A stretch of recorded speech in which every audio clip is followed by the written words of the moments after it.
If you receive a new job offer or you're considering moving to another city or a new country for a better opportunity, you will quickly realize that the number of the new salary is not sufficient to make a good comparison. Indeed, there are so many other factors that you need to consider. And in my experience, since I already moved to city but also to a new country for job opportunities, in this video I want to share what are some of the factors that I consider to take my decision, and maybe it can help you to understand if it is the good choice for you. To give a bit of background, I'm from a city called Verona in Italy, and already for my university studies I moved to another city, that is Milan. And after my studies I started working in Milan. And already in this first job I found myself wondering if I wanted to stay in Milan, if I wanted to find another job somewhere else. And in the end I had the opportunity to go to France, so I had to decide if I really want to move countries or if I wanted to find something else in Italy. I will say we can define 4 categories of things to consider. The first one is the economical factor. That doesn't mean only the salary that you can get in the new position, but also the cost of living. Because if you're getting a 20% increase in salary, but the cost of living in the new city is double of what you have now, you are losing a lot of purchasing power. So even though the economics of things is not the only important thing to consider, it's still one of the most important things to consider. So always think not only in terms of how much more salary you're getting, but how much is going to cost living there, what can you afford with the money that you get, and maybe also consider what kind of career opportunities you're going to get in that new city, in that new country. So to put this in my situation back then was that moving to France meant that the cost of living was more or less the one of Milan, but my salary would increase much more. So it would mean an increase in my purchasing power just by moving to another country, while if on the other hand I was deciding to find another company in Italy, the salary would not increase that much, the cost of living would be the same, so I wouldn't have as much benefit as moving to another country. Now, the second most important factor for me is the location itself, and I mean like the city, how is it, the place.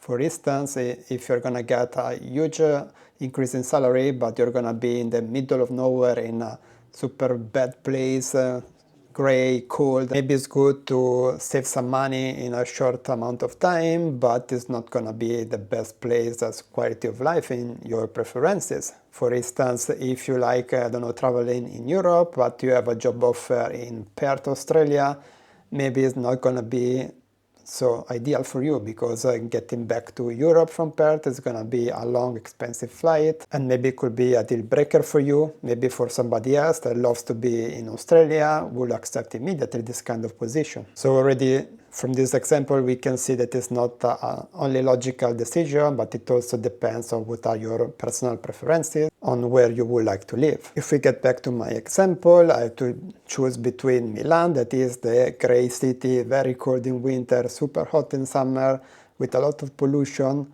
compared to moving to Nice on the Côte d'Azur with a very good climate, near the beach, near the sea, but also close to the mountains if you like to ski, and with also the advantage of being really close to the border with Italy. So if I wanted to go back to visit my friends in Italy, it will not be so difficult to reach back. As well, the presence of an international airport with many destinations at reach, with just one direct flight to most places in Europe. So it still meant good opportunities to travel. Sure, it was not the same as Milan, that has more airports with a lot more of destinations and also a bit cheaper, but it was still a good compromise for me. Now this brings me to the third category that I consider, that is the connections. With this I mean the presence of friends or family in the place. And this as an important category because I know it's a deal breaker for many people. Choosing to go to a new city, knowing anyone there, is gonna be too difficult for some, so they may decide not to take the opportunity just because of that, because knowing somebody in the place makes it much easier to integrate in the new place, understanding all the procedure. For instance, in a new country you may have a lot of bureaucracy to deal with,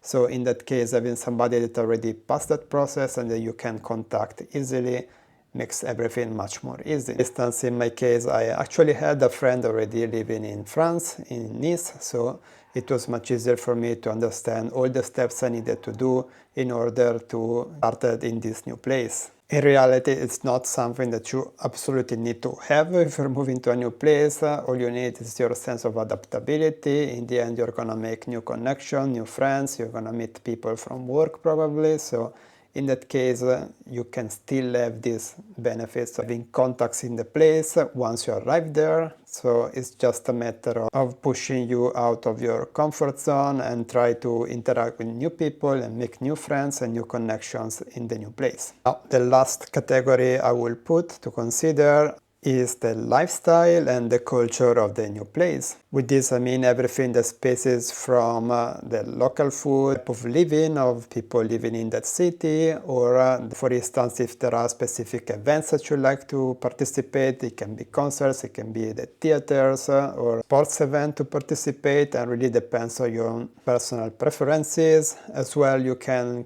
put in this category the fact that if you're moving to a new country, maybe you need to also learn a new language, and this can be very tough for some people because it usually takes long to learn a new language. Though you may be working in English, for instance in France, still for your everyday life most people speak French, so in any case you need to learn that basics of the language to go around.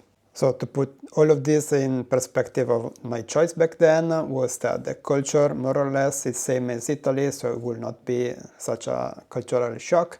And actually I wanted to experiment living abroad, since it's something that I wanted to do during university but I didn't do. So I always wanted to make this experience, and taking this challenge of moving to another country was something really good for me. Regarding the language, my job opportunity was in English, and for that it was not a problem for me. And regarding French, actually it's very close to Italian, so even though I could not speak, and still today I'm not that fluent in French, I can still understand most of the things, especially if it's written, so it was not too much of a problem for me to handle this new language. Other benefits to move to France compared to Italy is the working conditions, because there are much better regulations regarding the jobs that include, for instance, the working hours that are fewer than Italy. For instance, here are 7 hours workday compared to Italy that was 8.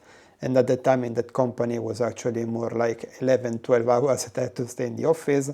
So I was basically gaining so much more time just by moving to this other opportunity while getting even a higher salary. So it was basically a no-brain decision for me, especially because I always wanted to start my own side hustle projects. And if I was coming back so late at night, I didn't have the energy and time to even try to do something, even though I still try to do that sometimes. But in France, I had the opportunity to also dedicate a few hours per week to my own projects. Then another factor is that here in the south of France, the lifestyle is much more relaxed compared to Milan, where everybody is running everywhere, they're all stressed. So I felt much more relaxed just by being here compared to staying in Milan. Maybe one of the downsides of this region is actually that it's famous for tourists, especially during summer, while in winter most of the places around here are kind of dead. While in Milan, being a big metropolitan city, there is a lot to do all year round. So if you want to go to new restaurants and there are events, there is the fashion week, all these kind of things. Of course, in Milan you have much more things to do all year round, while here basically there is not as much to do. But for me it was not a problem, because I'm okay just meeting with my friends. In any case, there are still some places open where you can go. It's more a matter of finding the few places where you can still go and adapting your lifestyle to the new place. But again, for me it was not too much of a problem, because I still enjoy just meeting with friends without having to go every time to this new place, a fancy place, because it's not really what I'm into. So I think it depends on what you're really looking for. Of course, if you want to go to new events every week, maybe choosing a place that has less of this is gonna be very painful for you, and you will prefer to still pay the price of staying in this big city with much more expenses, but where you can still enjoy this lifestyle that you want. So I think I covered most of the things I wanted to say about this. So let me know if you're considering moving to another place, if you have this job opportunity Let me know what you think about this, what is the things that you are considering. If there is some category that I may have missed in this video. So thank you guys for watching and see you in the next video.